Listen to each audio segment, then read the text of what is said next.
আল্লাহ তোমার কিসমতে যা রেখেছেন ওটার উপর তুমি সন্তুষ্ট থাকো, তাইলে তুমি সবচেয়ে বড় ধনী হয়ে যাবে।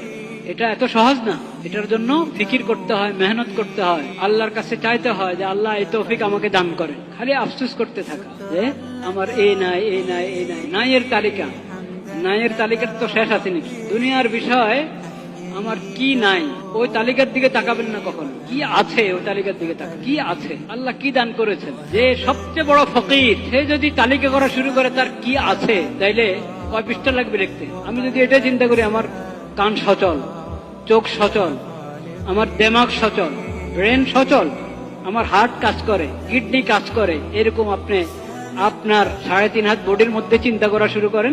3.5 হাত বডির মধ্যে যদি চিন্তা করি তাহলে তালিকা করতে পারবো আমি? সম্ভব না তালিকা করা। এগুলোকে আমরা নেয়ামত মনে করি না, এটা তো স্বাভাবিক, মানুষ হিসেবে তো এগুলো থাকবেই।